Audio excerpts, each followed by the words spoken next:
La cabale a été nourrie depuis le dernier trimestre 2020, soit quelques jours après la mise en place du nouveau gouvernement.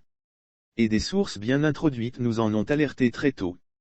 Seulement nous n'avons point voulu croire à une telle descente vile de la part de jeunes intellectuels portés justement au gouvernement par le prince qui, conscient de l'usure subséquente de son appétit illimité pour le pouvoir, les a amenés pour rompre, tant soit peu, avec les méthodes brutes primaires et abjectes des vieux barons. Mais on se rend compte que les faveurs gracieuses dont bénéficient ces nouveaux dignitaires du pouvoir leur ont donné rapidement des propensions disproportionnées. Ils ont donc ourdi de s'en prendre à tout et à rien dont la presse critique. Le manège consiste dans une première option d'utiliser les mains de la Hague pour assigner sur le moindre alibi, ces journaux devant le tribunal qui prononcera lui, le retrait de récépissé pour faute professionnelle grave.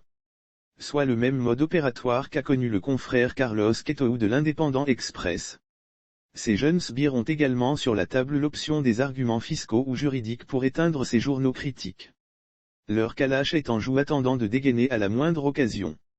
Le procès actuellement en instance contre le confrère L'Alternative sur initiative du Sénat au Togo sur l'affaire d'un faux Aliou Baou a déclaré dans la délégation togolaise aux Jeux paralympiques 2020 à Tokyo participe de ce complot. Il se révèle également qu'au-delà de la presse ils ont en ligne de mire toutes les institutions de la République qu'ils veulent noyauter avec des membres de leur réseau.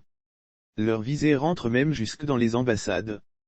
Ces nouveaux loups universitaires venus d'Europe pour la majorité sont chapeautés par une marraine en pole position depuis des années auprès du prince. Mais jusqu'où ira leur appétit d'ogre? Nous n'avons fait ici que l'introduction. Le plat de résistance est en voie.